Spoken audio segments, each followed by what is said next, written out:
Sir ನಮಸ್ತೆ. ನಿಮ್ಮ ಹತ್ರ ಮತ್ತೊಂದು ಸಜೆಷನ್ ಬೇಕಾಗಿತ್ತು ನಮಗೆ. ಏನಂದರೆ ಇವಾಗ ನಾವು ಈ ಥರ ದಿಬ್ಬ ಮಾಡಿ ಎಲ್ಲ ಬೀಜಗಳನ್ನು ಹಾಕಿದ್ವಿ, ಚೆನ್ನಾಗಿ ಬಂದಿದ್ದಾವೆ ಎಲ್ಲದು. ಬಟ್ ಇಲ್ಲಿ ಒಂದು ಸ್ವಲ್ಪ ನೀರು ನಿಲ್ತಾ ಇದೆ. ಇವಾಗ ಮಳೆ ಈ ಕಡೆ ಅಂತೂ ನಮ್ಮ ದಾಂಡೇಲಿಯಲ್ಲಿ ತುಂಬ ಮಳೆ ಆಗಿರೋದ್ರಿಂದ ಫುಲ್ಲು ನೀರು ನಿಲ್ಲುತ್ತೆ. ಇದರಿಂದ ಏನಾದರೂ ಪ್ರಾಬ್ಲಮ್ ಆಗತ್ತಾ? ಅಂದರೆ ಬೀಜಗಳು ಕೊಳೆಯೋ ಥರ ಏನಾದರೂ ಆಗತ್ತಾ, ಹೇಗೆ? ನಾವು ಆಲ್ಮೋಸ್ಟ್ ಎಲ್ಲ ಕಡೆ ಬಿಡಿಸಿದ್ದೀವಿ, ಅಂದರೆ ನೀರು ಹೋಗೋ ಥರ ಎಲ್ಲ ಕಡೆ ಮಾಡಿದ್ದೀವಿ. ಬಟ್ ಆದರೂ ಒಂದೊಂದು ಸ್ವಲ್ಪ ನೀರು ನಿಲ್ತಾ ಇದೆ. ಅದು ಇನ್ನೊಂದು ಸ್ವಲ್ಪ ಕ್ಲೀನ್ ಮಾಡಬೇಕಾ, ಹೇಗೆ? ಅದೊಂದು ನನಗೆ ಅದ್ರ ಬಗ್ಗೆ ಒಂದು ಸಜೆಷನ್ ಕೊಡಿ.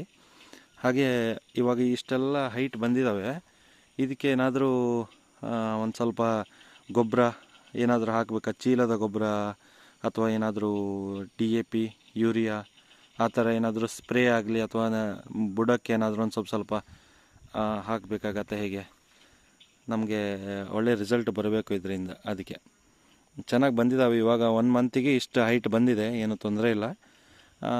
ಆದರೂ ಇನ್ನೊಂದು ಸ್ವಲ್ಪ ಗ್ರೋತ್ ಆಗಲಿ ಅಂತ ಹೇಳಿ ಏನಾದರೂ DAP ಅಥವಾ ಯೂರಿಯಾ ಯಾವ ಪ್ರಮಾಣ ಏನು ಅಂತ ಒಂದು ಸ್ವಲ್ಪ ಹೇಳಿದರೆ ನಮಗೆ ಚೆನ್ನಾಗಿರೋದು.